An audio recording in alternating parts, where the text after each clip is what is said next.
নমস্কার বন্ধুরা, কেমন আছেন সবাই? আশা করি সবাই ভীষণ ভালো আছেন। এই দিনটা ছিল 16ই সেপ্টেম্বর, সোমবার। মেয়ের জন্মদিন ছিল, কিছু কেনাকাটার জন্য বেরিয়েছিলাম। তো বাড়ি এসে কিছু খাবারের আয়োজন করেছিলাম। তো ওই দিন মেয়ের যেহেতু জন্মদিন ছিল, ওর ঠাকুমা একটু আশীর্বাদ করছিলেন।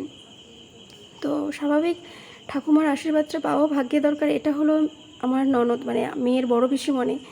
তো দেখুন, কিছু খাবারের আয়োজন করেছিলাম। মানে এই দিনে রান্না পুজো, তো যে কারণে অনেক কিছু করার মতো ক্ষমতা হয়ে ওঠেনি আমার। অল্প কিছু আয়োজন করেছিলাম। তো মেয়ের বাবা, মানে আমার হাজব্যান্ড, ওকে আশীর্বাদ করছে। এবার হলো আমার ছেলে, আমার ছেলে। তো বোনকে তো আশীর্বাদ করবে না, ভীষণ লজ্জা পাচ্ছিল। তো যাই হোক করলো। তো দাদা যতটাই সুন্দরভাবে আশীর্বাদ করছে, বোন আশীর্বাদটা নিয়েছে ঠিকই, তারপরে খাওয়া থেকে শুরু করে সমস্ত কিছুতেই দুষ্টুমি চলছে। তো সত্যি ভাই বোনের এই দুষ্টুমিটা সত্যি মনে রাখার মতো। যাই হোক, বিকালবেলাতে এই সবজিগুলো কেটে নিয়েছিলাম রান্না পুজোর জন্য, রাত্রে রান্নাটা করব।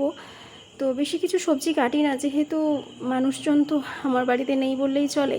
ওই জন্য যতটা নিয়ম সেই কটাই মাত্র কেটেছিলাম। তো বাড়ির পাশে কিছু ছোট বাচ্চা আছে, ওদেরকে ডেকেই সন্ধ্যাবেলাতে ছোট্ট মতো করে একটা কেক কেটেছিলাম মেয়ের মনের আনন্দের জন্য।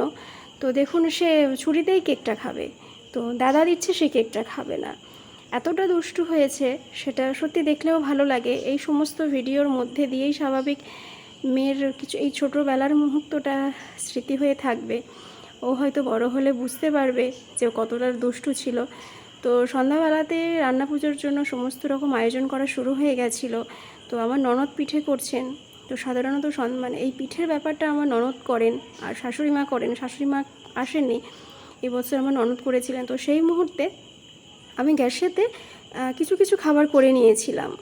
তো পায়েসটা করেছিলাম, সাথে কিছু সবজি করেছিলাম। এই সবজিগুলো কিছুটা না গ্যাসের মধ্যে সিদ্ধ করে নিয়েছিলাম, যাতে আমার একটু কাজের জন্য সুবিধা হয়। একা মানুষ তো, এই পিঠেটাও ননদ করেছেন। তো তারপরে এই সমস্ত ভাজাগুলো আমি বসেছিলাম, আমি করেছিলাম। তো এটা ডাল হচ্ছিল। এই ননদ স্বাভাবিকভাবেই ননদ যথেষ্ট হেল্প করেছেন। তো এই মাছ ভাজা হচ্ছিল। তো রান্না পুজো মানে মাছ ভাজা আমাদের মাস্ট। তো সাথে সাথে দেখুন সমস্ত রকম কম বেশি ভাজা, সবজি টবজি সব কিছু হয়ে গেছিলো। কিন্তু সমস্ত ভিডিও তো একসঙ্গে একা মানুষের ক্ষেত্রে করা সম্ভব হয়ে ওঠে না, যেই জন্য সমস্ত ভিডিও করা হয়নি। তো পরের দিন দেখুন বিশ্বকর্মা পুজো, মঙ্গলবার। তো এইটা সাধারণত উনানের সামনেই পুজো দিতে হয়। আর এই সমস্ত খাবারগুলো সোমবার করা হয়েছিল বিশ্বকর্মা পুজোর দিনে। সমস্ত পুজো দিয়ে তারপরে সবাই খাবে। তো দেখুন, আমার পিতলের হাঁড়িতে আমি করেছি। অনেকে আছে কি হয়, যাদের পিতলের হাঁড়ি থাকেন না, মাটির হাঁড়িতে করে। আমার যেহেতু পিতলের হাঁড়ি আছে, আমি সেই জন্যই করেছি। আর বিশ্বকর্মা পুজোর পরের দিন আমার দাদা বৌদি এবং আমার দাদার ছেলে এসেছিল।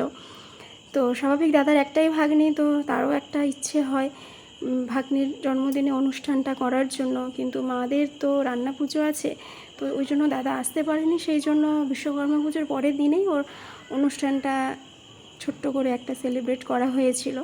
তো এখানেও দেখুন দাদার সাথে দুষ্টুমি, কোথাও না দাদার সাথে দুষ্টুমিতেও কম্প্রোমাইজ করতে পারে না।